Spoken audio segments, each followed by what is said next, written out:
할렐루야. 우리 이곳에 오신 모든 성도님들 진심으로 환영합니다. 또 우리 온라인으로도 함께 하시는 분들이 계신데요.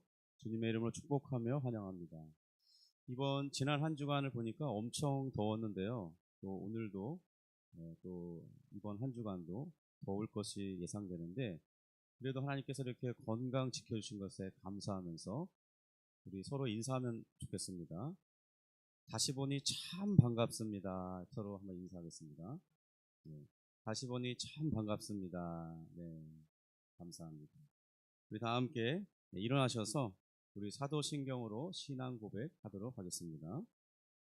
전능하사 천지를 만드신 하나님 아버지를 내가 믿사오니 그 외아들 우리 주 예수 그리스도를 믿사오니 이는 성령으로 잉태하사 동정녀 마리아에게 나시고 본디오 빌라도에게 고난을 받으사 십자가에 못 박혀 죽으시고 장사한 지 사흘 만에 죽은 자 가운데서 다시 살아나시며 하늘에 오르사 전능하신 하나님 우편에 앉아 계시다가 저리로서 산자와 죽은 자를 심판하러 오시리라. 성령을 믿사오며 거룩한 공예와 성도와 서로 교통하는 것과 죄를 사하여 주시는 것과 몸이 다시 사는 것과 영원히 사는 것을 믿사옵나이다.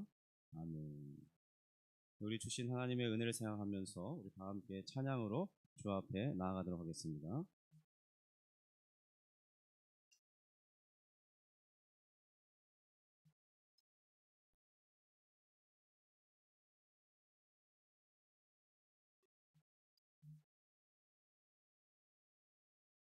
우리 나는 믿네 그리고 주님 말씀하시면 이어서 찬양하도록 하겠습니다.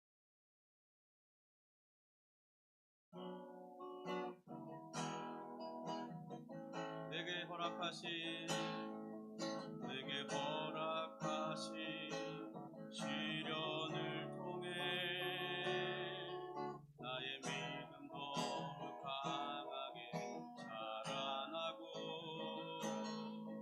험한 산과 골짜기 지나는 동안 주께 더 가까이 나를 이끄시네. 내가 겪는 시험이 어렵고 힘겨워도 내 주님보다 크지 않네.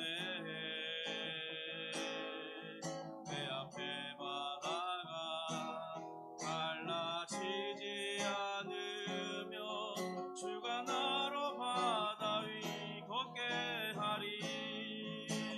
나는 믿네. 주의 능력으로 내 삶 새롭게 되리. 나는 믿네.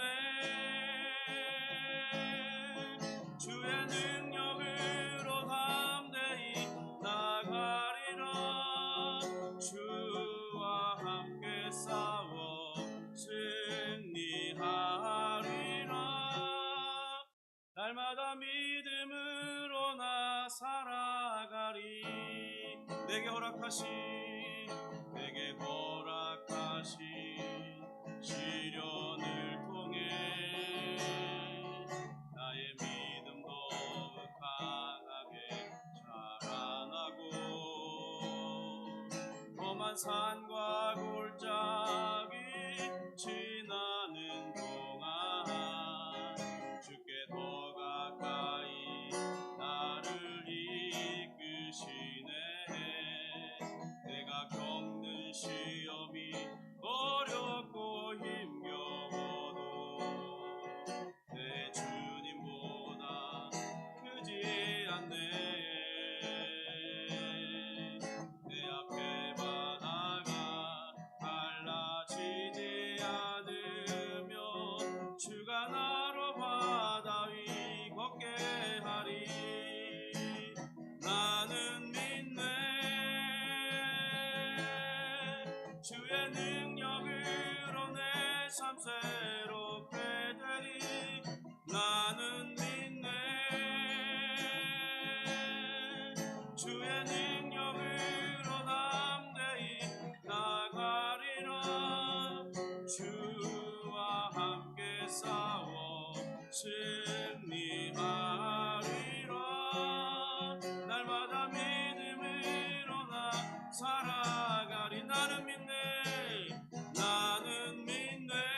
주의 능력으로 내 삶 새롭게 되리. 나는 믿네. 주의 능력으로 담대히 나가리라. 주와 함께 싸워 승리하리라. 날마다 믿음으로 나 살아가리.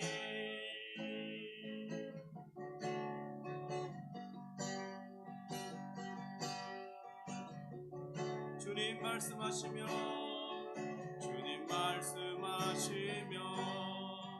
내가 나가리. 주님 뜻이 아니면 내가 멈춰서리다. 나의 가고 서는 것 주님 뜻에 있으니 오 주님 나를 이끄소서. 주님 말씀하시면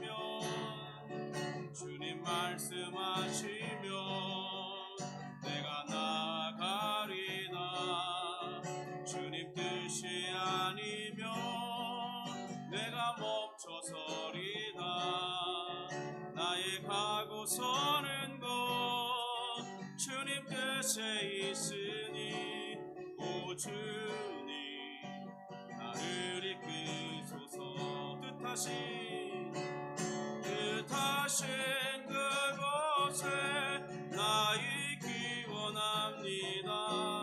이끄시는 대로 순종하며 살리니 연약한 내 영혼 통하여 일하소서.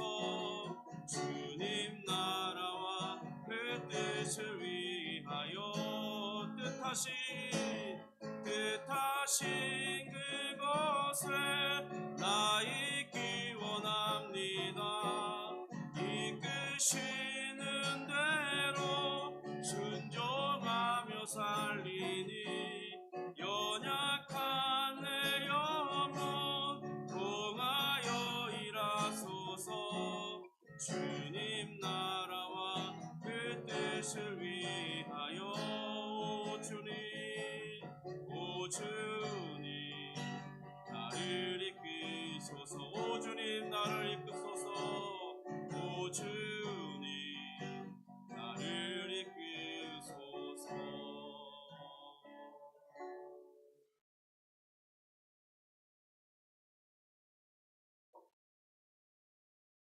우리 자리에 앉으셔서 이 시간 우리 예배를 생각하면서 기도하기를 원합니다. 하나님, 이 예배 시간에 하나님의 큰 은혜를 주시옵소서. 하나님의 능력을 잊기 원합니다. 또 주님께서 우리와 함께 하시는 은혜를 알게 하여 주옵소서.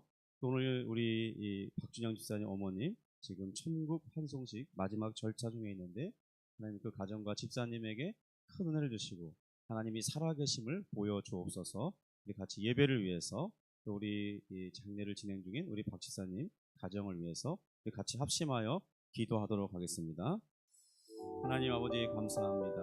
오늘 주님께서 또 우리를 이곳에 부르셔서 하나님을 예배하는 자로 불러주시니 감사합니다.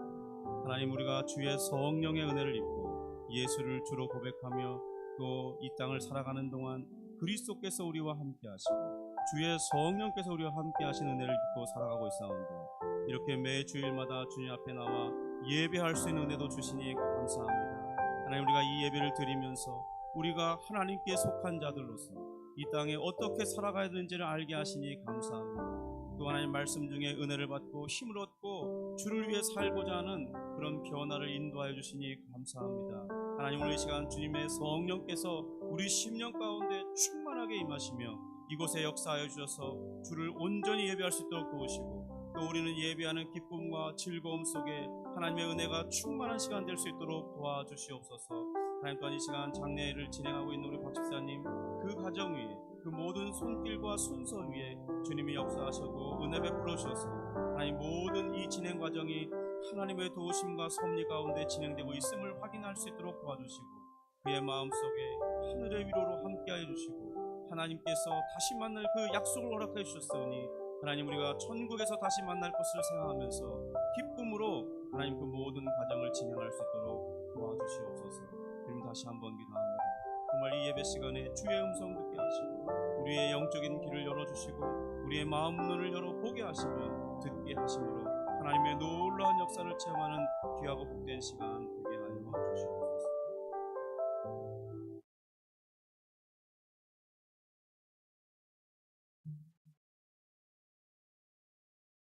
거룩하신 하나님 아버지, 감사와 찬송을 올려드립니다. 주께서 거룩하심으로 우리 또한 주의 거룩 가운데 이르게 하기 위하여 우리를 위한 화목제물이며 속죄제물이셨던 그리스도를 이 땅에 보내주시고 그가 모든 사역을 이루시고 하늘에 오르시며 주의 성령을 우리 가운데 보내주셨습니다. 오늘 이 땅에 이 시대를 살아가는 우리에게 예수 그리스도의 복음의 빛을 비추실 때 주님, 우리가 그것이 진리이며 우리를 위한 참된 복음인 줄 알고 믿고 받아들이게 하시니 감사를 드립니다. 주님, 그 신앙의 고백을 따라 우리가 이곳에 모여서 우리의 시간을 구별하고 우리의 몸을 구별하고 우리의 장소를 구별하여 하나님께 드리오니 주여 우리의 예배를 받아 주시옵소서.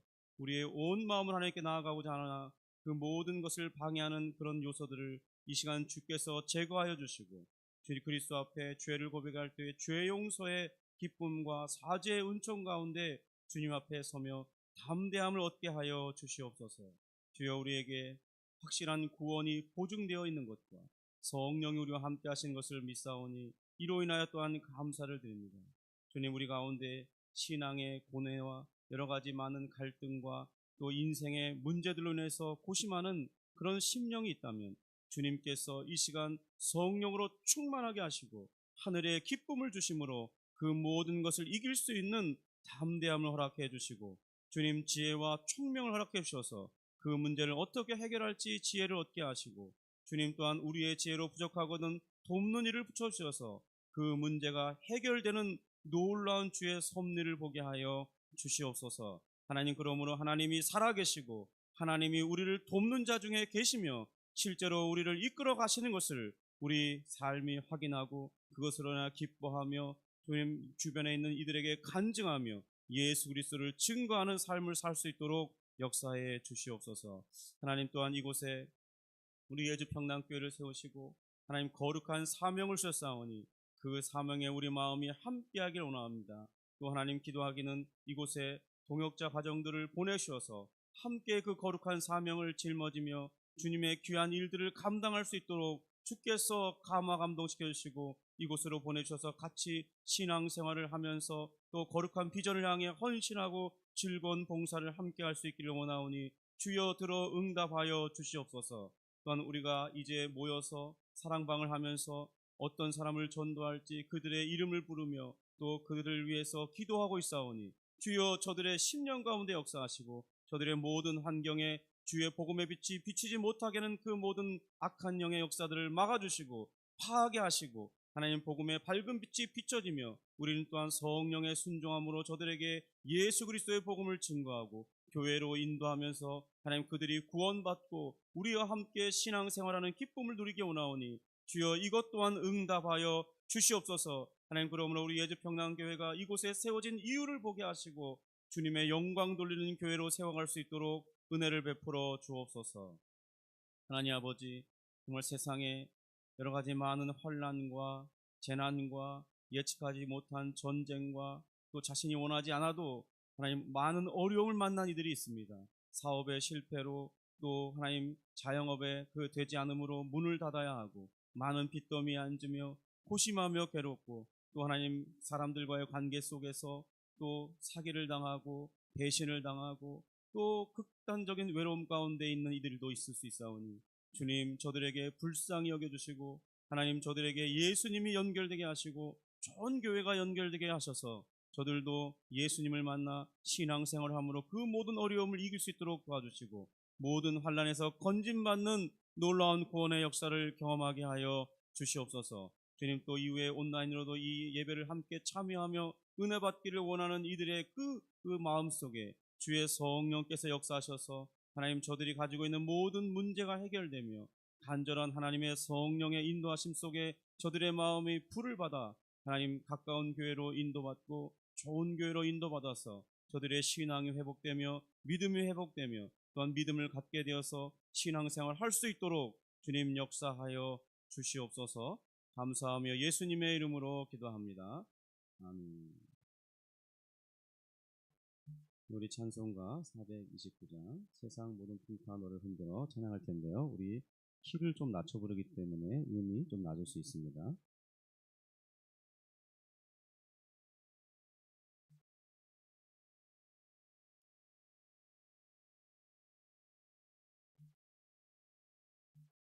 (429장) 세상 모든 풍파 너를 흔들어 찬양하겠습니다.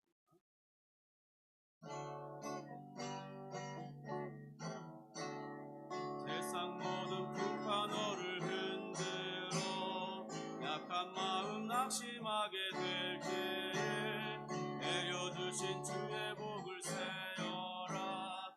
주의 크신 복을 내가 알리라. 받은 복을 세어 보아라. 크신 복을 내가 알리라. 받은 복을 세어 보아라. 주의 크신 복을 내가 알리라. 세상 근심 걱정 너를 누르고 십자가를 등에 지고 나갈 때 주가 내게 주신 복을 세어라. 두려움 없이 항상 찬송하리라. 받은 복을 세어 보아라. 그친 복을 내가 알리라. 받은 복을 세어 보아라.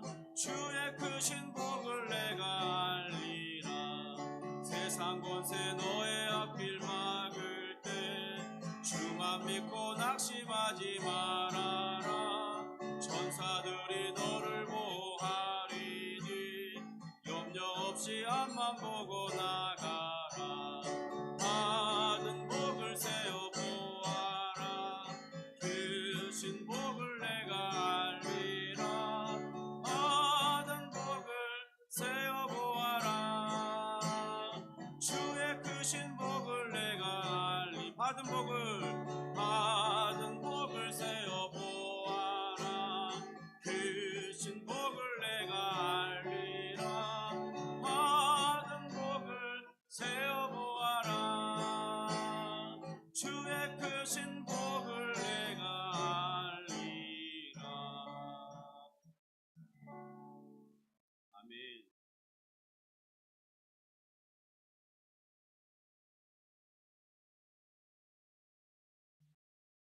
네, 우리 이 시간 잠깐 교회 소식 전해드리도록 하겠습니다. 우리 교회 소식은 주보 2면에 있는데요. 우리 같이 주보 2면을 보면서 함께 보겠습니다. 우리 예주평양교회 온라인으로 함께 하시는 성도님들 진심으로 환영하고 축복합니다. 계속해서 구독자도 늘고 있고 우리 시청률도 또 오르는 것도 많이 있는데요. 우리 함께 하시면서 말씀을 들으시는 분들 각자의 교회에서 신앙생활 열심히 할 수 있길 바라고, 또 아직 교회 생활을 중단했거나 찾고 계시는 분들은 좋은 교회를 만날 수 있기를 주님의 이름으로 축복합니다. 우리 예주평양교회의 사명은 우리 예수님께로 인도해서 예수님을 따르도록 돕는 것이 우리의 비전입니다. 그래서 우리는 예수를 주로 고백하는 평범한 사람들이 모이는 교회에서 이 귀한 사명을 감당하고자 하고 있습니다. 우리 오늘은 원래는 보통 교회 절기로는 지난주에 맥주 감사 주일로 지키는데 우리는 이번 주에 맥주 감사 주일로 지킵니다. 2025년 전반기 1월부터 6월까지 지켜주신 우리 하나님의 은혜에 감사하면서 우리 믿음으로 그 예물을 드릴 수 있기를 바랍니다. 특별히 또 이번에 드려진 헌금 전액은 우리 저의 신학 대학원 동기이면서 지금 필리핀에 가서 거의 이제 10년 차 우리 사역을 하고 있는 우리 최용천 선교사님 사역을 후원하는 비용으로 전액 헌금하도록 하겠습니다. 네, 그리고 우리 다음 주일에는 우리 성찬식이 있는데요. 우리 자신을 내어주신 우리 그리스도의 은혜를 묵상하면서 우리 한 주간 경건에 힘쓰고 그리고 믿음으로 이 성찬을 받기를 원합니다. 성찬을 형식적으로 받으면 내게 아무런 유익이 없습니다. 우리가 한 주간 잘 준비해서 주님의 은혜를 묵상하고 또 우리의 죄를 돌이키면서 또 성화의 진보를 이루고자 노력할 때 그때 그 잔과 떡이 믿음으로 받는 순간 성령의 큰 감화로 우리 마음의 은혜가 충만하게 될 줄 믿습니다. 그래서 우리 이번 한 주간 우리 주님의 은혜를 생각하면서 우리 죄를 돌아보고 회개하고 변화되기를 원하는 기도를 드릴 수 있기를 바랍니다.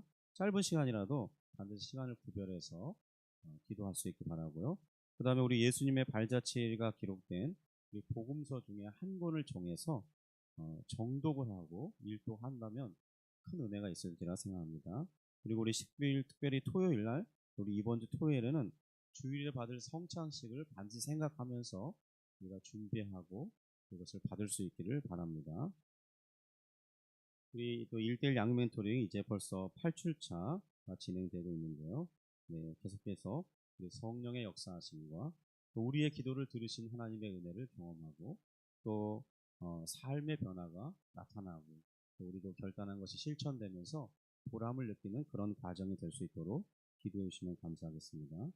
우리 7월 27일에는 주일 예배 후에 우리 주변의 식당들 좀 많이 어려운데 우리 나라에서도 그렇게 하자고 지금 하고 있고 지원비도 이제 주려고 하잖아요. 그래서 우리도 먼저 우리가 지역 상생을 돕는 그런 역할도 하면서 또 전도의 기회를 갖고자 외식 데이를 진행하고자 하니까 우리 다 같이 참여해 주시면 감사하겠습니다. 그다음에 우리 소천 소식이 있는데요. 우리 박주영 지사님, 우리 모친 대신 김수옥 권사님 이제 83년의 생을 사시고 지난 금요일 11월 11일 오전에 소천하셨습니다. 그래서 우리 지금 아마 파장 그 절차를 진행하고 있을 것 같은데요. 우리 유가족들과 장례 모든 절차에 하나님의 위로와 평강이 함께 하시기를 바랍니다.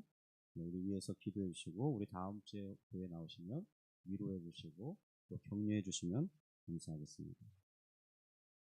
우리 말씀 볼 텐데요. 말씀은 우리 출애굽기 3장 1절부터 10절 말씀입니다. 구약 성경 83면에 있습니다. 출애굽기 3장 1절부터 10절 말씀을 우리 같이 보도록 하겠습니다.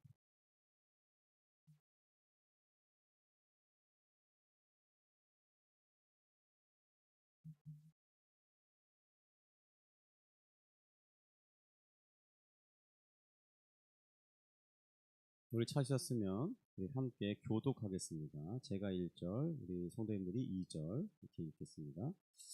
모세가 그의 장인 미디야 제사장 이드로의 양떼를 치더니 그떼를 광야 서쪽으로 인도하여 하나님의 산 호렙에 이르매 여호와의 사자가 떨기나무 가운데로 나오는 불꽃 안에서 그에게 나타나시니라. 그가 보니 떨기나무에 불이 붙었으나 그 떨기나무가 사라지지 아니하는지라. 이에 모세가 이르되 내가 돌이켜 가서 이 큰 광경을 보리라. 떨기나무가 어찌하여 타지 아니하는고 하니 그때에 여호와께서 그가 보려고 돌이켜 오는 것을 보신지라. 하나님이 떨기나무 가운데에서 그를 불러 이르시되 모세야 모세야 하시매 그가 이르되 내가 여기 있나이다. 하나님이 이르시되 이리로 가까이 오지 말라. 내가 선 곳은 거룩한 땅이니 내 발에서 신을 벗으라. 또 이르시되 나는 내 조상의 하나님이니 아브라함의 하나님 이삭의 하나님 야곱의 하나님이니라. 하나님 배웠기를 두려워하여 얼굴을 가리니 여호와께서 이르시되 내가 애굽에 있는 내 백성의 고통을 분명히 보고 그들이 그들의 감독자로 말미암아 부르짖음을 듣고 그 근심을 알고 내가 내려가서 그들을 애굽인의 손에서 건져내고 그들을 그 손에서 인도하여 아름답고 광대한 땅 젖과 꿀이 흐르는 땅 곧 가나안 족속, 헷 족속, 아모리 족속, 브리스 족속, 기비 족속, 여부스 족속의 지방에 데려가려 하노라. 이제 가라. 이스라엘 자손의 부르짖음이 내게 달하고 애굽 사람이 그들을 괴롭히는 학대도 내가 보았으니 이제 내가 너를 바로에게 보내어 너에게 내 백성 이스라엘 자손을 애굽에서 인도하여 내게 하리라. 아멘. 네, 지난 금요일 제가 요 가까운 곳에 있는 우리 은강교회 지금 가정교회를 하고 계신 그런 교회인데요. 거기 담임 목사님께서 또 우리 가까운 이웃이라고 또 초대해 주시고 또 이제 개척하는 그 상황에서 교회에 어떤 방향으로 이끌어갈지 도움이 되라고 목회자 모임에 초청을 해주셨습니다. 저는 그 자리에 갔었는데요. 가보니까 저는 남자들만 모이는 줄 알았더니 부부로 다 모여가지고 저 혼자만 좀 저희 안에 사정이 있어서 혼자 가서 상당히 외롭고 좀 뻘쭘한 그런 부분도 있었습니다. 그곳에 참석해서 이제 돌아가면서 목사님과 사모님들이 그 각 교회에 가정교회를 하고자 하는 그런 사역의 상황, 또 어떤 기도 제목, 그리고 하나님께서 지금 자신들을 통해서 이루어가고 계신 일들을 나누면서 그런 부분들의 은혜를 나누는, 그리고 기도 요청도 하는 그런 시간들이었습니다. 그런 절차에 어떤 특별한 무엇이 있었던 것은 아닌데요. 그것은 모두 이제 가정교회를 시작했거나 몇 년이 지났거나 이제 또 시작하려는 그런 분들이 중심으로 모여진 곳이고, 계속해서 서로 격려하면서 그런 일들을 잘 진행해 갈 수 있도록 하는 그런 아주 좋은 그런 모임이었던 것 같습니다.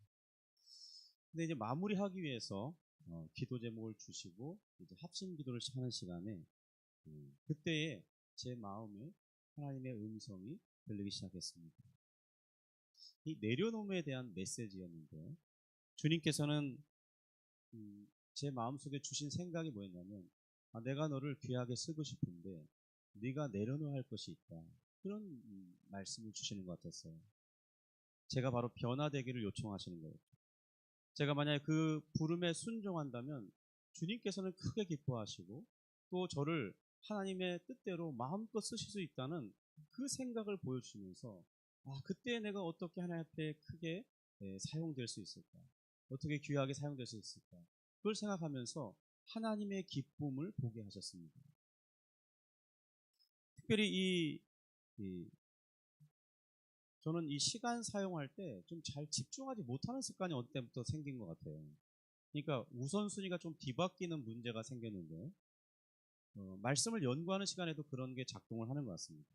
예를 들어서 말씀을 펼치고 말씀 준비할 때 그냥 하면 잘 안 돼요. 이 습관이 좀 잘못된 것 같아요. 그래서 어떤 기사를 좀 잠깐 본다든지, 또 관련된 본문과 관련될 것 같은 기사를 찾아본다든지, 그렇게 하면서 의외로 또 시간들이 많이 소모되고 있는 모습을 봤는데, 그런데 주님께서 이제 제게 말씀하시는 것은 그런 너의 삶의 시간조차 나에게 헌신하라는 것이었습니다. 그런 순종의 요구를 하신다는, 그 기도 시간에 그 짧은데 한 2, 3분밖에 안 됐거든요. 그런데 그런 요구를 하신다는 생각이 들었어요. 또 사실 제 마음에 이제 개척교회를 시작했고, 그래서 우리 이 가정이 먼저 모범되게 변화되어야 된다, 그런 생각들이 좀 있었고, 사실 우리 자녀들이나 아내에게 어떤 말들을 하고 싶긴 한데 그것을 주저하게 되고 요청하지 못하게 되고 나누지 못하게 된 주된 원인이 바로 저의 삶에 변화가 잘 일어나지 않고 있는 문제 때문에 말하지 못하고 있었습니다. 그러니까 사실 이 순종의 문제가 있고 단호한 결단을 통해서 이 삶을 단순화해야 될 필요가 있었는데, 우선순위의 문제가 항상 우리 인생의 주된 어떤 문제인 것 같아요. 하나님께 쓰임받지 못하는 것도 우선순위가 잘못돼서 그렇고, 이 세상에서 정말 성공적인 삶을 살지 못하는 것도 우선순위가 잘못돼서 그렇고, 우리의 많은 삶의 괴로움과 어려움이 발생하는 그 이유도 우선순위가 잘못 설정되어서 그런 잘못된 우선순위에 따라 살다 보니까 그렇게 되는 경우가 참 많다는 것입니다.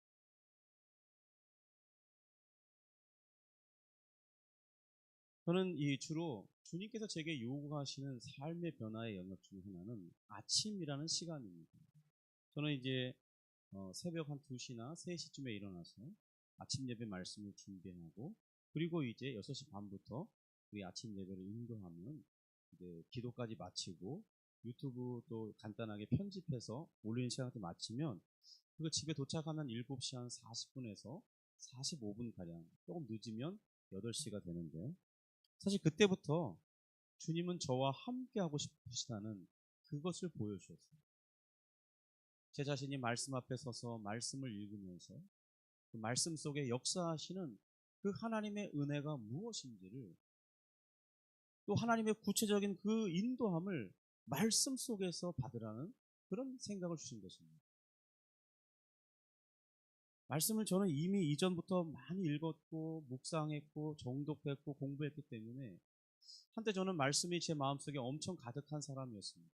무슨 생각을 하든지 말씀과 연관이 되고 연관된 말씀이 떠오르고 그런 말씀을 사람들에게 권면하기도 하고 제 삶에 적용하기도 했었는데, 근데 어느 순간부터인가 그런 말씀이 함께하는 사역자인데도 불구하고 말씀이 함께하는 삶을 제가 살고 있지 못하다는 그런 생각이, 실제로도 그렇다는 것을 알게 됩니다. 목회자라고 다 말씀과 가까이 잘 하고 있는 것은 아닙니다. 설교를 할지 몰라도 말씀과 동행하는 삶은 좀 다른 문제인 것 같아요. 근데 주님께서 바로 그 시간, 기도하는 시간에 제게 분명하게 그것에 대해서 지적하시고 그 삶의 잘못된 우선순위를 내려놓고 내가 너를 쓰고 싶으니까 너는 말씀에 가까이 하고 나와 교제하자는 그런 요청에 대한 분명한 요구를 받았습니다. 제가 만약에 그렇게 순종하기만 한다면 하나님께서 크게 기뻐하실 것이라는 그 모습을 제게 보여주신 것입니다. 그러면서 제 마음속에 내가 너를 참으로 귀하게 쓰고 싶은 그런 것을 인지할 수 있도록 역사해 주셨습니다. 그러면서 이전에 알고 있던 책이었는데 이용규 선교사님이 쓴 내려놓음, 또 그 이후에 더 내려놓음, 또 살펴보니까 그 외에도 많은 책들을 쓰셨더라고요. 이분은 서울대를 나오고 또 하버드 대학교에 석박사 과정을 거치신 아주 지성인이고, 또 장차 앞으로 삶이 보장되어 있는 그런 엘리트 중에 엘리트였는데, 갑자기 이 하나님의 인도하심을 따라서 몽골에 선교사로 가면서 그 삶을 주님 앞에 드려지는 그런 과정에 관련된 책이었습니다. 언젠가 그 책을 읽어봐야지 하면서 이렇게 생각을 하다가 시간이 지나면서 다른 책들을 막 읽다 보니까 그냥 잊어졌던 것 같아요. 근데 워낙 이 책이 발간되고 난 이후에 베스트셀러가 되고 오랜 시간 사람들에게 인기를 얻었던 책이기 때문에 언젠가는 읽어봐야지 하면서 있었는데 그냥 지나치고 말았습니다. 다시 검색해 보니까 그 내용, 책을 판매하는 곳에서 그 내용 일부를 스캔해서 이렇게 앞페이지 몇 쪽을 이렇게 보여주고 있는 내용이 있었는데 그 책, 그 부분을 읽어봤습니다. 그러면서 이 내려놓음이란 뭐냐, 바로 하나님의 요구에 순종하겠느냐, 이 물음이 핵심이라는 생각이 들었습니다. 그러면 하나님의 요구는 언제나 우리에게 유익을 위한 요구인데요, 우리는 그 요구를 받을 때 부담으로 느끼는 거예요. 그리고 저런 요구는 그냥 경건한 사람, 또 훌륭한 사람, 성화의 진보를 나타내는 열심 있는 사람들에게나 해당되는 거야, 이런 생각을 가지기가 쉽습니다. 그런데 실제로는 그렇지 않고 우리 모든 믿는 사람들에게 각자의 신앙의 성숙도에 따라서, 신앙의 연륜에 따라서 하나님께서는 그 요구하시는 것이 동일하다는 것입니다. 언제나 물으시는 거죠. 너는 이것에 순종하겠느냐.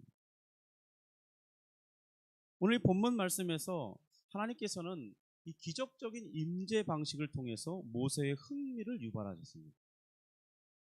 보니까 이렇게 나무가 있잖아요. 나무에 이 이스라엘이나 중동 지방에 가면 떨기나무라고 이렇게 이파리가 가늘면서 이렇게 불에 잘 붙기 쉬운 그런 나무가 있어요. 이제 너무 덥고 물이 없는 지방이다 보니까 잎이 이렇게 넓지 않고 우리 가시처럼 이렇게 뾰족뾰족하면서 또 그 마른 땅에 살기에 최적화된 그 나무가 있는데, 그 나무에 보통 불이 잘 붙어요. 왜냐하면 열이 너무 뜨거우니까. 그래서 일정 기간 타고 나면 사라져서 끄실러져야 되는데, 신기하게 그 떨기나무에 불이 붙었는데 계속해서 불이 붙어 있고 나무는 타지 않는 신기한 현상이 있었던 것입니다. 그래서 그 광경을 너무 신기하잖아요. 그러니까 그 광경을 좀 더 자세히 봐야겠다 하면서 그 떨기나무를 향해 걸어가고 있었던 것입니다.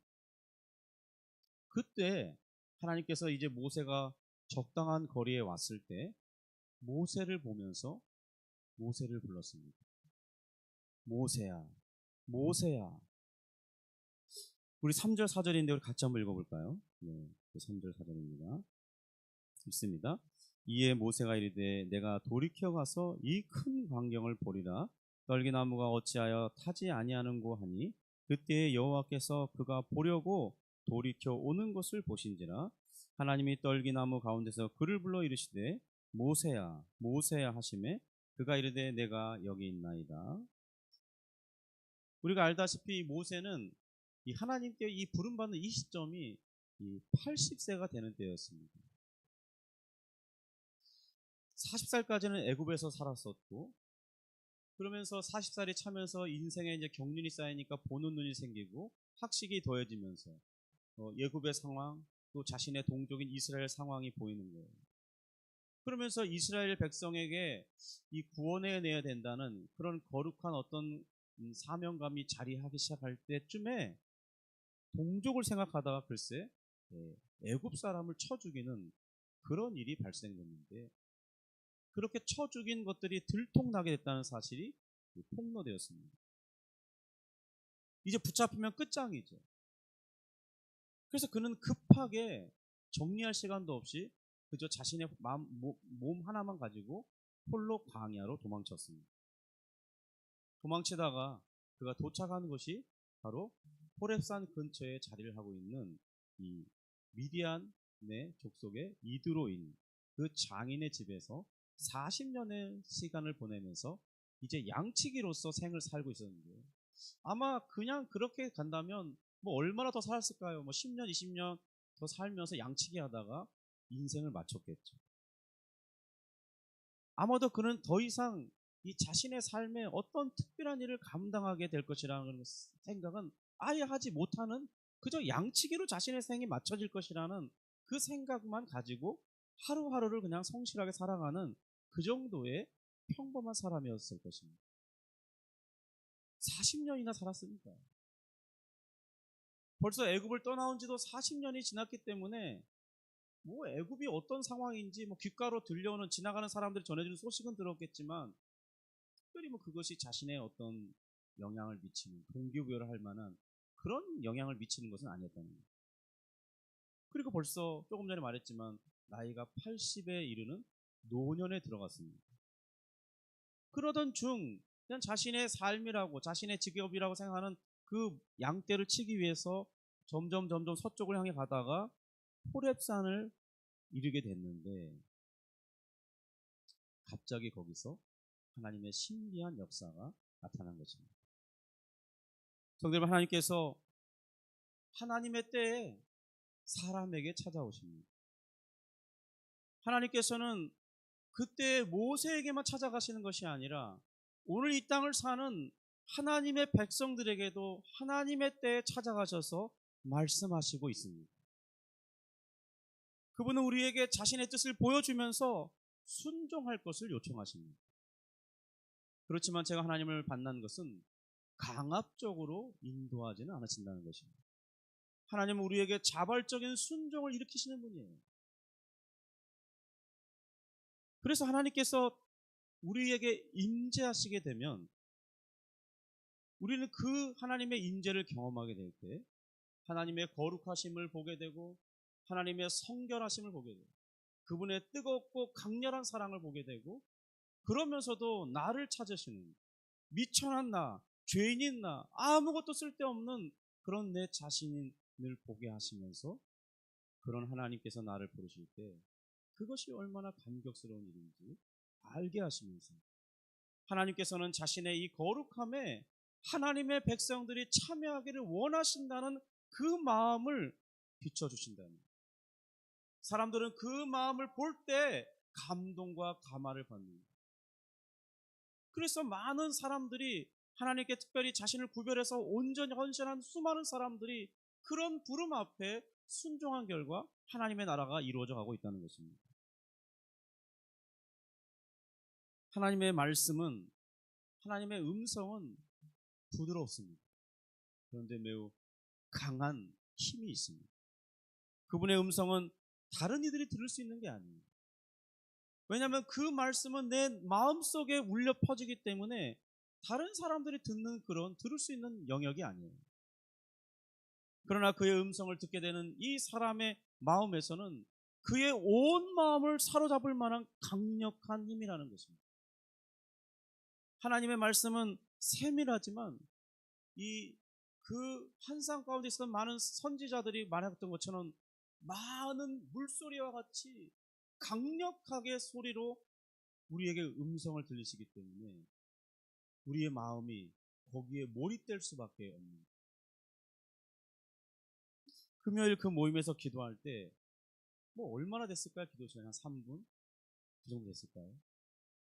그런 짧은 시간이지만 하나님께서는 제게 순종하실 것을 그의 임재 가운데 보여주신 것입니다. 그리고 제가 그런 하나님의 음성에 즉각적으로 순종을 잘 할 수 있을지 없을지는 모르겠어요. 근데 일단 순종하겠다고 말하고 싶었어요. 주님, 제가 일단 순종하겠습니다.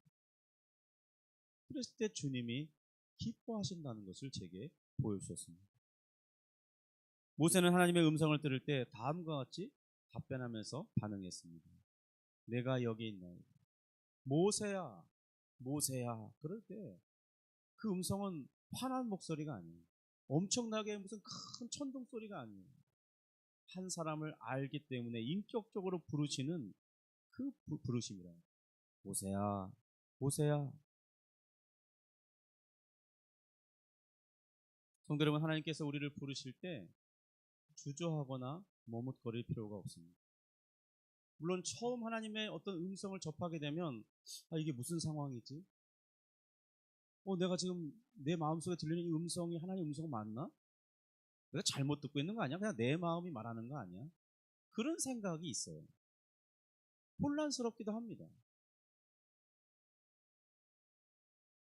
그런데요, 조용히 집중해서 들으면 내 마음이 알아들을 수 있어요. 그런데 그 음성이 평소와는 다르다는 것을 알게 됩니다. 어떤 기존의 나를 이끌고자 하는 자기 욕망에 이끌린 소리가 아니에요. 내 야망을 이루고자 하는 어떤 목소리가 아니라고요. 나의 죄된 소욕을 이루고자 하는 열망이 아니에요. 그 음성에는 그래서 죄의 욕망이 자리하지 않아요. 그 음성이 깨끗하고 청명하고 거룩하고 진실되고 참되다는 것을 마음이 느끼기 시작합니다. 그리고 마음속에 들려오는 그 소리에 우리 마음의 귀를 기울이게 됩니다. 그리고 그런 임재 속에 하나님의 음성을 듣고 내가 무엇인가 말하고 순종할 수 있을지 없을지 고민하고 갈등하고 그럴 때 신기하게도 내 마음의 평강이 자리한다는 것을 알게 됩니다. 주님의 임재와 음성을 확인할 수 있는 이 좋은 기준이라고 생각해요. 여러분, 하나님의 음성이 어떻게 들리냐고 묻는다면 마음속에 귓가에 들리는 게 아니라 마음의 소리로 들려요. 그러니까 내가 음성이 들린다는 걸 자각할 수 있어요. 근데 그런 음성이 이렇게 우리 육성으로 들리는 그런 방식의 음성은 아니에요. 어떻게 보면 생각인 것 같기도 하고 그래요. 그런데 그 음성을 들으면 내 마음에 평강이 있어요. 모든 두려움이 사라집니다. 그리고 하나님이 나를 사랑하신다는 것을 감지하게 돼요. 하나님이 나를 사랑하시는데 그분이 나의 모든 것을 알고 계신다는 사실을 알게 돼요. 그리고 하나님이 어떤 분이신지 다 설명할 수 없지만 느끼기 시작합니다.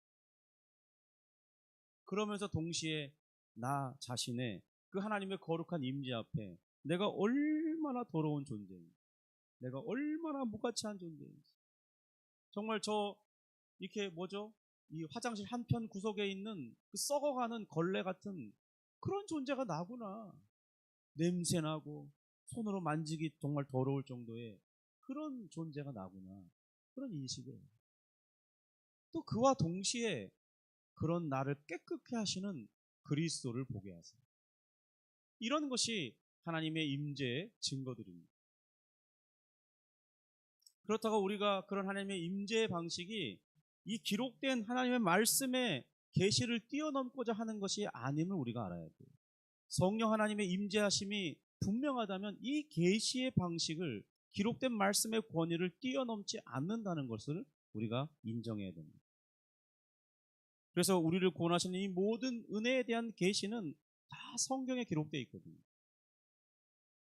거기에는 하나님의 거룩한 이 구원의 파노라마, 대서사시가 기록되어 있어요.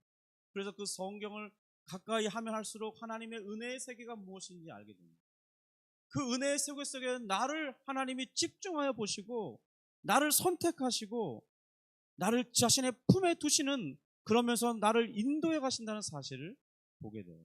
마치 한 마리의 양을 이끌고 가는 목자와 같이 많은 양들이 있겠지만 그 양들을 인도하시는 목자로 보이지 않고 이 말 잘 안 듣는 나 같은 이 양 한 마리를 그가 전심을 다해서 이끌고 가신다는 그런 생각을 나는 그렇게 느낀다는 거예요. 그러나 또한 한편 하나님께서는 우리에게 개별적인 순종의 영역이 있기 때문에 각자의 신앙의 성숙도와 또 하나님의 쓰시고자 하는 그 목적에 따라서 다 그 순종의 영역이 다르기 때문에 때때로 하나님이 임재하셔서 우리의 마음이 그 음성을 자각하도록 이끄신다는 겁니다. 그런 점에서 우리 성도님들은 하나님의 음성을 들어보신 적이 있습니까? 그 음성은 때때로 성경 말씀이 강력하게 기억나게 하시는 방식을 쓰기도 합니다. 또 내가 읽고 들었던 말씀이 생각나서 내 마음을 사로잡는 방식일 수도 있어요. 그 방식은 매우 다양합니다. 하나님은 우리에게 제한되시는 분이 아니시니까요. 그런데 우리에게 필요한 자세가 있어요. 그건 뭐냐면 내가 여기 있나이다 라고 대답하는 것입니다. 하나님께서 나를 부르실 때 규현아 그렇게 부르실 때 네 주님 제가 여기 있습니다. 이렇게 대답하는 게 중요하다는 거예요. 그런데 한 가지 중요한 사실은, 오늘 본문에서 보는 중요한 사실은 뭐냐면 하나님께서 모세라고 부르신다는 거예요. 모세에게 모세야 라고 부르신다는 거예요. 모세는 이전에 하나님을 뵌 적이 없죠. 하나님을 만나본 적이 없습니다. 그런데 하나님께서 그의 이름을 부르시고 계시는 것이죠. 하나님께서 모세의 이름을 부르신다는 것은 그를 인격적으로 알고 있음을 보여주는 것입니다. 성도 여러분, 하나님은 우리의 이름을 부르며 오십니다. 아무개야 그렇게 오지 않아요. 직접 저의 이름을 부르시면서 오신다는 거죠. 그리고 그 음성이 나를 잘 알고 있는 분이 부르는 그런 음성입니다. 마치 엄마가 우리 자녀들을 부를 때 그런 방식이래요. 아빠가 어린 자녀를 부를 때 그런 방식이에요. 그 목소리에는 인격적으로 나를 사랑하시고 나를 아신다는 그런 것이 묻어나요. 성도 여러분, 하나님께서 우리를 인격적으로 알고 계십니다. 아주 오래 깊이 사귄사처럼 우리를 알고 계세요. 그래서 성령 하나님께서 우리에게 임재하여 말씀하실 때 모세를 불렀던 것처럼 우리의 이름을 불러주신다는 것입니다. 주님께서 그리고 우리의 이름을 부르실 때 세밀한 음성 가운데 부르세요. 그래서 우리가 영적으로 민감하지 못하다면 그 부르심을 놓칠 때가 많아요. 실제로 하나님은 우리에게 생각하는 것보다 더 많이 부르실 것입니다. 기도하는 순간에, 말씀을 듣는 순간에, 예배의 자리에, 홀로 걸어갈 때, 산책을 할 때, 자연을 볼 때, 친구들과 놀 때, 학교에 갈 때, 학교에서 수업을 듣기 전에 기도할 때, 음식을 먹기 전에 잠깐 기도할 때, 주님은 어느 순간에도 분명히 우리에게 말씀하셨을 텐데 우리는 영적으로 둔감하고 바쁘다는 핑계 때문에 하나님의 음성을 못 듣고 살아가는 거예요. 하나님의 음성이 없는 게 아니라 우리가 하나님의 음성을 듣기에 둔감한 자들인 거죠. 그래서 놓칠 때가 많을 것입니다. 그러나 우리가 하나님께 어느 날 집중하게 될 때, 고난을 만나서 인생의 어려움을 만나서 외로움이 극에 달할 때, 그럴 때 하나님을 찾을 때 우리는 하나님께 집중하게 되는데, 그러면 하나님의 음성이 신기하게 잘 들리는 것입니다. 그래서 하나님도 고육직책을 어쩔 수 없이 어쩌면 우리에게 고난을 허락하시는지 모르겠어요. 어려움을 보내시는 거예요. 감당할 수 없는 어려움을 보내시는 거예요. 그래서 감당하려면 하나님을 찾을 수밖에 없도록 만드시는 거죠. 그래서 자신에게 방법이 없기 때문에 어쩔 수 없이 하나님 앞에 나오는 거예요. 그리고 하나님 찾을 때 드디어 하나님께서 우리의 이름을 부르시면서 가까이 오시는, 그때 하나님의 음성을 듣고 그제서야 감동하는 거예요. 그런데 아마 그 순간 우리가 하나님의 마음을 읽는다면 왜 이제서야 왔니? 왜 이제서야 나를 찾니? 그런 마음을 읽을 수도 있을지 모릅니다. 하나님께서 여러분의 이름을 불렀는데 그분과 교제로 이렇게 그분이 나의 이름을 불렀던 그런 것에 대해서 기억하고 있는 것들이 있습니까? 지금도 그 부르심을 기억할 수 있나요? 아니면 종종 그 하나님의 부르심 속에 반응하고 있나요? 친밀한 사귐 가운데 있는 자들은 성령의 음성을 알아들을 수 있습니다. 저는 진정으로 우리가 그렇게 되기를 소망합니다. 우리 예주평강교회 다니는 모든 성도님들이 다 그런 성령의 친밀한 교제 가운데 살기를 바라요. 그래서 정말 주님이 원하시는 것을 듣고 그 원하시는 것에 따라 순종하며, 때로는 순종하지 못할 때 다시 하나님의 부름을 받고, 때로는 책망을 듣기도 하고 격려를 받기도 하고 위로를 받으면서 다시 한번 주님께 순종하기를 힘쓰는 그런 성령님과 친밀한 교제 가운데 살아가는 그런 삶이 되기를 주님의 이름으로 축복합니다.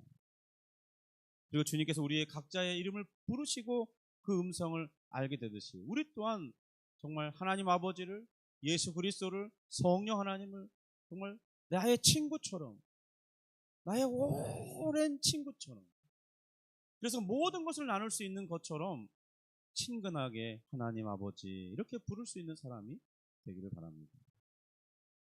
주님께서는 이 모세의 이름을 부르신 후에 4절에 이렇게 말씀하십니다. 내가 선 곳은 거룩한 땅이니 내 발에서 신을 벗으라. 이 세상에는 수많은 땅들이 있어요. 그 땅들은 모두 땅이라는 점에서 공통점을 가지고 있습니다. 동일한 지위를 가지고 있어요. 그런데요, 어떤 땅은 이 독특한 지위를 가지게 되는 때가 있어요. 그때는 언제냐? 하나님께서 임재하시는 때입니다. 하나님이 그 땅에 임재하시면 그 땅은 거룩해집니다. 물건이 거룩해집니다. 동물도 거룩해집니다. 그때는 언제냐? 하나님과의 관계를 가질 때. 오늘 본문처럼 땅에 하나님이 임재하시면 하나님의 거룩하심으로 그 땅이 구별되어지고 그래서 그 땅은 거룩해집니다. 물건이 거룩해질 때는 하나님께 바쳐진 도구가 되어서 하나님을 예배하는 기구로 구별될 때 그것은 거룩해지는 것입니다. 성도님, 그러니까 이런 어떤 여기 예배 시간의 도구들이 평소에는 아무것도 아니에요. 그냥 우리 일반적으로는 책상이고 테이블이에요. 이 마이크입니다. 뭔 차이가 있습니까? 그런데 하나님을 위한 예배의 도구로 되어질 땐 이 물건들은 거룩해지고 하나님을 영광스럽게 하는 구별된 물건이 된다는 것입니다. 그래서 이런 물건들이 거룩하게 되는 거예요. 동물들 중에 하나님을 예배하기 위해서 인간의 죄를 대신하거나 하나님과의 사귐이 회복되기를, 관계 회복을 위해서 화목제물로 구별될 때 그 동물은 거룩해지는 것입니다. 어떤 동물들과도 다시 바꿔치기 할 수 없어요. 그건 하나님께 드려진 것입니다. 이미 죽지 않았어도 어떤 사람의 마음에 정해서 내가 이번에 하나님을 예배할 땐 저 동물이야 라고 딱 마음에 정하면 그 동물은 이미 구별된 겁니다. 하나님의 것이 된 거예요. 그건 거룩해진 거예요. 그런 것처럼 사람도 거룩해질 때가 있습니다. 바로 거룩한 기름 부음을 받을 때입니다. 사무엘이 이스라엘 왕 초대 왕으로 초대 왕으로 사울을 불러서 그를 왕으로 세울 때 그에게 기름을 부어 이스라엘로부터 구별했습니다. 그 기름 부음 받기 전까지는 그냥 이스라엘 모든 지파 가운데 특별히 그냥 작은 지파에 속한 막내 지파에 속한 베냐민 지파의 한 사람일 뿐이었어요. 그런데 그가 하나님께로부터 기름 부음을 받을 때 그는 이스라엘 왕으로서 구별되었고 거룩해졌습니다. 사무엘상 10장 1절인데요. 이에 사무엘이 기름병을 가졌다가 사울의 머리에 붓고 입맞춤에 이르되 여호와께서 내게 기름을 부으사 그의 기업에 지도자로 삼지 아니하시느냐. 하나님 앞에 주의 성령의 기름 부음 받는 사람들이 구별되고 거룩해지는 것입니다. 그런데 그 후에 사울은 교만해졌죠. 계속된 하나님의 명령에 불순종함으로 인해서 그의 마음이 하나님을 신으로 섬기는 것이 아니라 자신을 신으로 섬기고 인간을 섬기는 그런 일종의 2등급 신이 왕이 되어버리고 말았어요.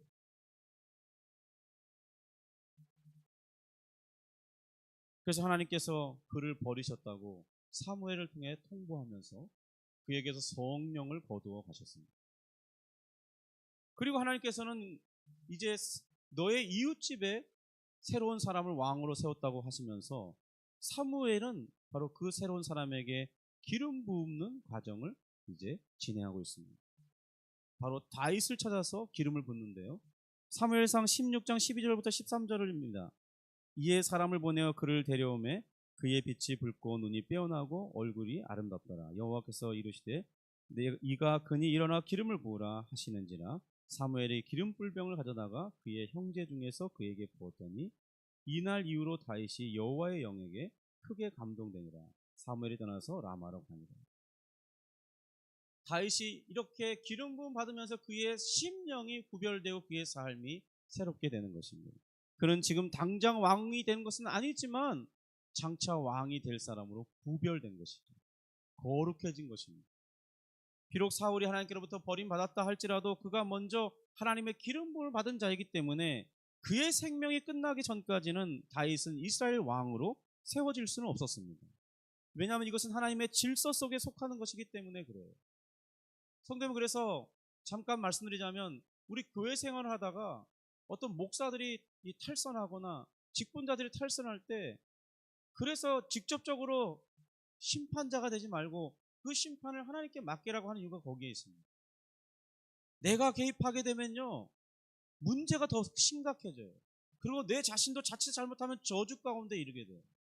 실제로 많은 분들이 직접 자신이 그 목회자나 그 구별된 어떤 하나님의 사람들을 직접 치료하려고 하다가 자신이 위기 가운데 빠진 사람들이 많이 있었어요. 저도 그런 현장을 봤습니다. 왜냐하면 그런 일을 처리하다가 그 자기 의협심에 빠져서 자기가 죄를 짓고 있는 걸 깨닫지 못하는 거예요. 그래서 하나님에 속한 사람들을 치료할 때는 그냥 하나님의 권위에 세워진 사람들에게 맡기거나 아니면 하나님이 어떤 방식을 통해서든지 그 문제를 해결해 줄 것을 기도하는 것이 합당한 방법입니다. 잘못 내가 건드렸다가 그 저주가 나에게 임할 수도 있어요. 이건 정말 어쩌면 두려운 일입니다. 다윗은 그래서 절대로 하나님께서 기름 부은 자를 자기가 치지 않겠다고, 그리고 그것을 시도하렸다는 마음가짐 것 자체로만 해도 찔림을 받았잖아요. 다윗이 왜 그런 마음을 가졌냐면 바로 그런 하나님의 거룩한 질서를 인정하기 때문이었습니다.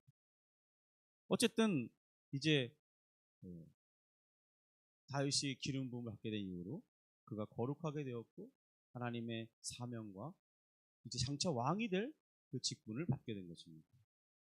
우리가요 또 성도로 부름 받을 때도 이와 같은 역사가 일어납니다. 성령께서 우리가 이 교회로 오게 되고 또 예수님의 복음을 들으면서 예수님을 구주로 모시도록 역사하실 때 그의 신기한 방법으로 우리 마음 가운데 임재하시고 우리는 그러면 변화가 일어납니다. 그래서 이전에 들을 때는 그것이 나를 위해 예비된 소식이라고 안 들리다가 지금 어느 때가 되면 그러니까 성령이 임재하시고 내 마음을 변화시키는데 그 마음의 변화를 내가 감지하는 건 아니에요. 근데 그날따라 이상하게 말씀 듣거나 뭐 누군가 전도하는 전도지를 듣거나 할 때 귀에 쏙쏙 들어오면서 이게 정말 나를 위해 준비된 거구나. 그렇게 들어온단 말이에요. 그러면서 예수님이 정말 나의 죄, 내가 받을 죄의 형벌을 대신 받으시고 십자가에서 죽으시고 3일 만에 부활했다는 그 무슨 허황된 이야기 같은 그 이야기가 정말 나를 위한 것이었구나로 믿게 되고 받아들이게 된다는 거예요. 그러면서 하나님 예수 그리스도를 나의 구주, 나의 하나님으로 모시어드리는, 영접한다 그러죠. 믿게 되는 역사가 일어나는 것입니다. 그런데 그때 성령의 임재가 반드시 있어야만 한다는 것입니다. 구원받음에 있어서는 성령의 역사가 분명히 있어야 돼요. 그런데 그 성령의 역사가 있음에도 불구하고 우리는 그것을 알아차리지 못할 수도 있어요. 그 당시에는요. 왜냐하면 그때는 영적으로 갓출생하는 거기 때문에 우리 바로 엄마 뱃속에서 나온 그 아이가 엄마가 누군지 내가 지금 태어났는지 살아있는지 그런 걸 스스로 느끼나요? 전혀 모르잖아요. 그죠? 그러다 그 아이가 이제 젖을 떼고 걸어 다니기 시작하고 2살, 3살, 4살 되면서 엄마가 누군지 또 자신은 누구의 자녀인지 이런 것들 좀 인지하기 시작하잖아요. 그런 성숙해 감에 따라서 자기가 누구인지 알아가게 되는 것처럼 성령의 역사, 그때의 그 성령의 역사를 신앙이 성숙한 뒤에야 깨닫게 될 수도 있는 것입니다.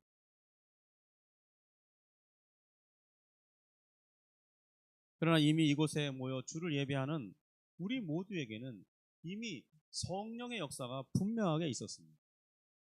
마음으로 예수님을 구주로 믿고 있다면 그것은 성령의 기름 부음이 있었던, 그리고 우리가 성도로 구별된 사람인 것을 드러내는 좋은 증거예요.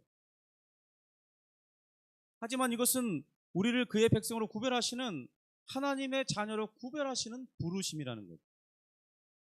그래서 우리는 이것을 구원의 부르심이라고 보여요.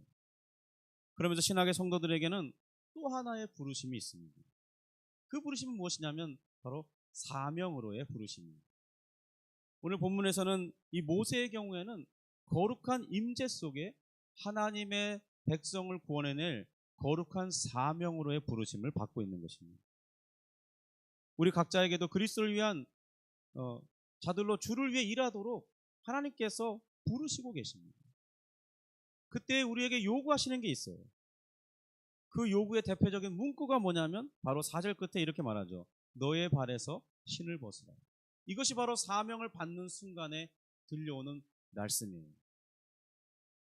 하나님의 이 거룩하심 앞에 이 겸손하고 경배하는 것은 마땅한 태도겠죠. 그런데 우리가 그렇게 하기 위해서는 이 발에서 신을 벗듯이 우리 마음으로 주님의 뜻을 받들고자 하는 겸손한 마음과 순종하고자 하는 그런 마음가짐이 있어야 돼요. 바로 그것을 내 발에서 신을 벗으라고 명령하시는 거예요. 그 명령에 순종해 신발을 벗는 행위가 바로 우리의 실제로 신을 벗는다는 게보다는 우리 마음의 그 신을 벗는 것이죠. 또한 하나님 앞에서는 신을 벗는다는 것은 아까도 잠깐 말씀드렸지만 하나님의 임재를 알게 되면 동시에 자기 자신이 정말 아무것도 아니라는 인식이 생기게 됩니다. 나는 그저 더러운 걸레와 같고 그저 그 옛날 그 우리 용변 처리하는 곳 가면은 거기에 구더기들이 그냥 이렇게 막 기어다니거든요. 그런 구더기와 같다는 생각이 들어요. 그러니까 자신이 아무것도 하나님 앞에는 정말 보잘것없고 아무것도 아니라는 착각을 하게 되는데 그것을 인정하는 행위를 말합니다. 그리고 근동 지역에 가면요, 먼지가 많은 땅이에요. 왜냐하면 비가 잘 내리지 않기 때문에 늘 먼지가 이렇게 푸석푸석하는 땅입니다. 그런 땅을 걸을 때 신발도 같이 더러워지죠. 뿐만 아니라 그 근동 지역은 낮에는 매우 뜨거운 땅이기 때문에 맨발로 걷기가 쉽지 않아요. 그리고 날카로운 돌들이 많아요. 그래서 신발은 필수적인 도구였는데, 그러니까 하나님 앞에서 신발을 벗는다는 것은 그런 자신의 더러움, 자신의 모든 자기라고 생각하는 모든 잘못된 교만해진 그런 모든 태도, 그런 것들을 다 내려놓는 것을 말하는 것입니다.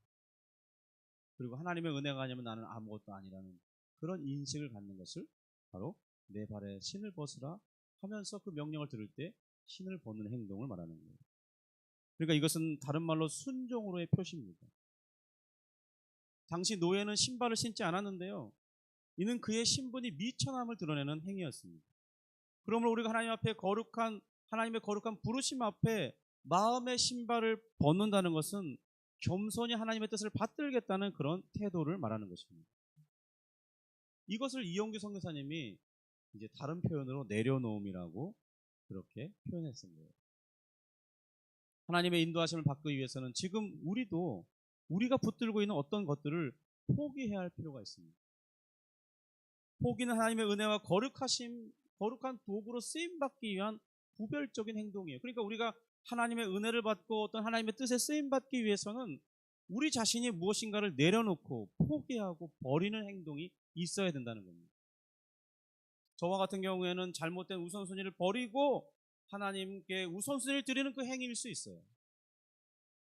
우리 각자는 다 그러니까 지금 하나님께 개별적인 그런 요구를 받고 있는 것입니다.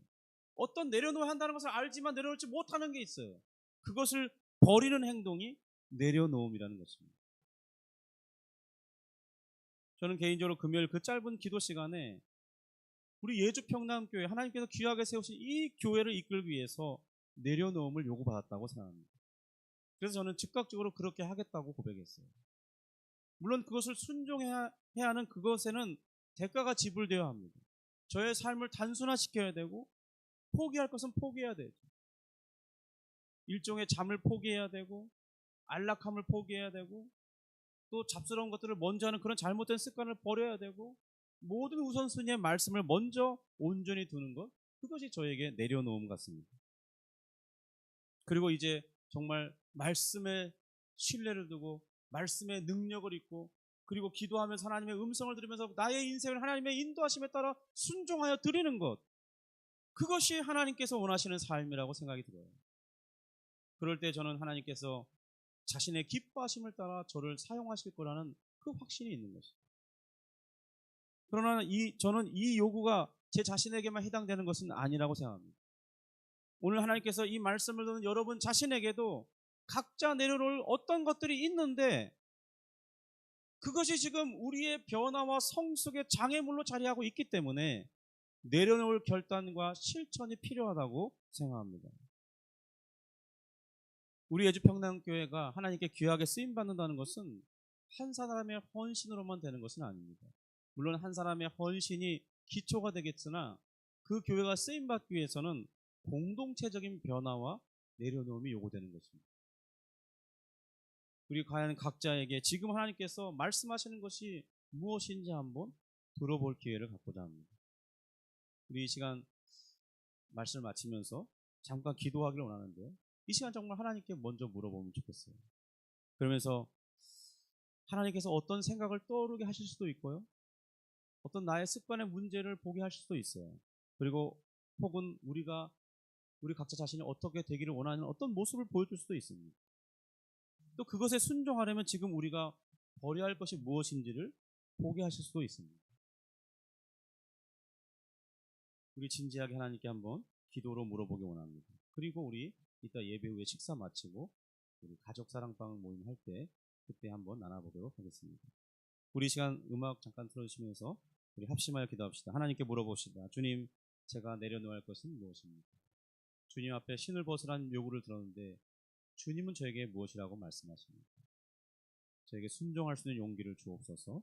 그렇게 기도하면서 1, 2분 정도 우리 같이 합심하여 기도하겠습니다.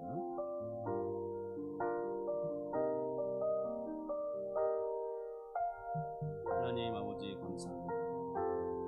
오늘 모세를 찾아오신 하나님의 놀라운 기적적인 사건을 보면서 또 모세를 부르면서 내 발에 신을 벗으라고 하시는 그 말씀에서 주님, 우리에게 말씀하시는 그 은혜를 우리가 받고자 합니다. 주여, 우리를 예주평남교회를 세우도록 불러주셨고 또 지금 함께 신앙생활을 하고 있어요. 주여, 이 교회가 주님 앞에 바르게 세워지고 귀하게 쓰임받게 되기 위해서 오늘 이 시간 우리 주님께서 우리에게 요구하시는 것은 무엇인지 듣기를 원합니다. 성령 하나님, 우리의 영적인 둔감한 귀를 열어주시고 듣게 하시고 하나님 그 음성을 들을 때 우리가 듣기를 원합니다. 주님께서 우리 마음속에 주시는 생각과 음성을 듣기를 원합니다. 주여 도와주시고 말씀하여 주옵소서. 주여, 우린 또한 들을 수 있도록 은혜를 베풀어 주옵소서. 주여, 거룩한 성령으로 역사하시고 임재하여 주옵소서. 주여, 역사하여 주옵소서. 주여, 말씀하여 주시옵소서. 은혜를 베풀어 주옵소서. 주님, 제가 여기 있습니다. 주님, 제가 여기 있습니다. 성령 하나님, 제가 여기 있습니다. 말씀하시옵소서. 정리해 듣겠습니다. 주님, 제가 여기 있습니다. 주여, 역사하여 주옵소서. 은혜를 베풀어 주옵소서. 인도하여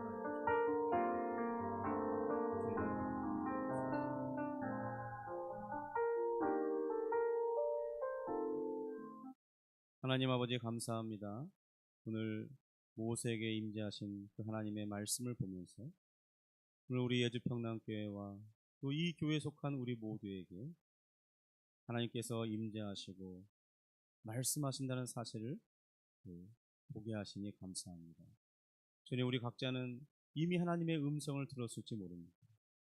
단지 우리가 무시하고 혹은 우리의 영적인 마음이 둔감하여서 듣지 못할 수 있는데, 주님, 오늘 물었으니 우리에게 말씀해 주시고, 주여, 우리가 오늘 듣지 못했더라도 우리가 나눔 가운데 합심하여 기도할 때, 혹은 우리가 혼자 어떤 길을 걸을 때, 운동하려고 산책을 할 때, 또 하나님 개인적으로 공부하려 할 때, 아니면 어떤 일을 하는 순간에도 조용하게 홀로 거하는 어떤 시간에 주님께서 찾아오셔서 말씀하실 때 우리를 부르시는 그 음성을 우리가 알아들을 수 있도록 도와주시옵소서. 주여, 우리의 영적인 귀가 열리도록 역사해 주시고 우리의 영안이 열려서 하나님의 일하심과 하나님의 음성을 알아들을 수 있도록 역사해 주시옵소서. 주님, 그리고 그 음성을 들을 때 우리 마음이 기쁨으로 모세가 말한 것처럼 주님, 제가 여기 있습니다. 또한 주님께서 신을 벗으라 할 때 그 신을 벗으며 주 앞에 나아가며 주님과 교제하며 사명을 부여받는 놀라운 일들이 있게 오나오니 주여, 역사하시고 인도하여 주옵소서. 그리하여 우리 예주평남교회가, 그리고 또 저와 또 이곳에 속한 모든 성도들이 하나님 앞에 귀하게 쓰임받는 은혜를 입기를 원하오니 역사하여 주시옵소서. 감사하며 예수님의 이름으로 기도합니다. 아멘. 우리 이 시간 내게 있는 향유옥합 2절 부르시면서 우리 아까 광고했던 것처럼 맥주 감사 헌금 또 준비하신 예물 하나 옆에 올려드리겠습니다.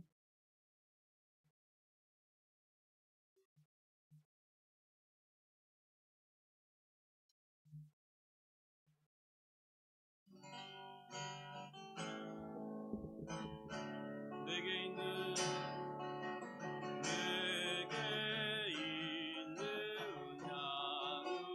향유옥합 주께 가져와 그 발 위에 입 맞추고 내드립니 나를 위해 십자가에 나를 위해 십자가에 올리신 그 발 흘린 피로 나의 죄를 대속하셨네.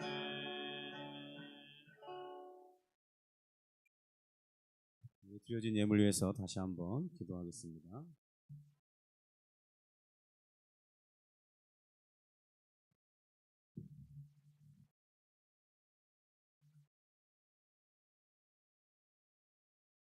기도합니다. 하나님 아버지, 감사합니다. 우리의 삶을 통해서 하나님이 일할 곳을 주시고 소득을 얻게 하시고 그래서 우리의 삶을 영위할 수 있도록 인도해 주시니 감사합니다. 또 모든 것들이 하나님께로부터 오므로 우리가 믿음으로 하나님 앞에 고백하여 드리오니 드려지는 11조 예물을 받아 주시옵소서. 그의 삶에 복을 더하시고 하나님의 영광을 위하여 살아갈 수 있는 은혜를 베풀어 주시옵소서. 이런 우리 주님 앞에 귀한 예물 드립니다.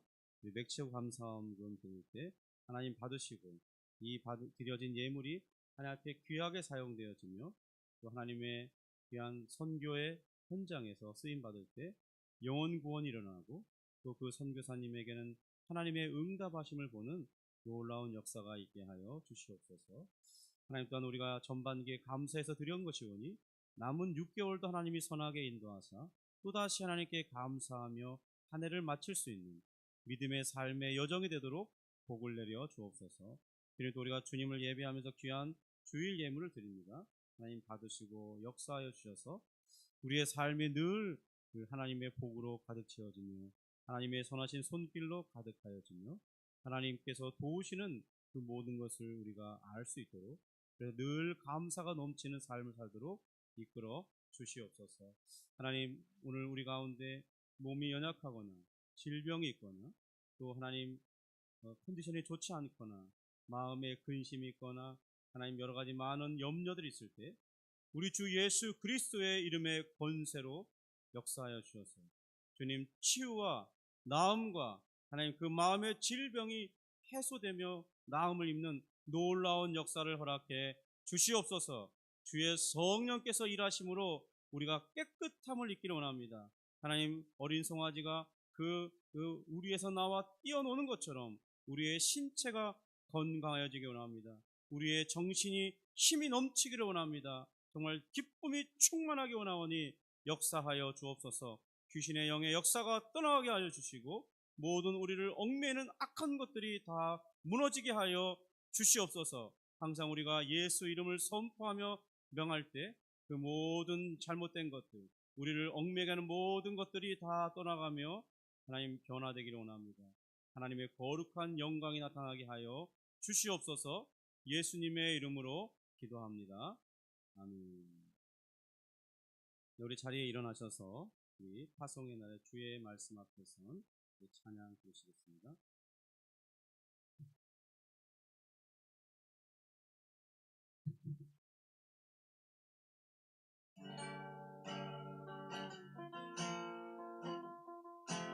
주의 말씀 앞에서 주의 말씀 앞에서 당신은 참된 예배자 그토록 찾으시던 하나님의 기쁨 이 세상을 향한 거룩한 생명빛 되어 이 세상을 위한 구원의 소망 되어 영원한 하나님의 나라 함께 세워가리. 주의 부르심 따라 주의 부르심 따라 당신의 삶을 드릴 때 세상은 당신 안에서 주의 영광 보리라.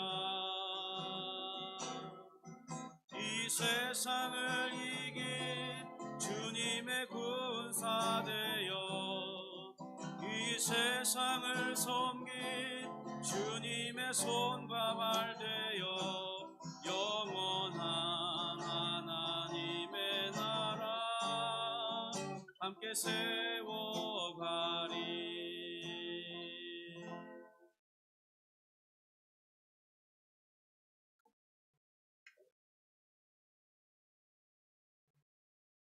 이제는 교회의 머리가 되시는 우리 주 예수 그리스도의 은혜와 하나님의 영원하신 사랑과 성령 하나님의 교통, 감화, 감동하심의 은혜가 오늘 말씀처럼 주님 주의 음성 듣기를 원합니다.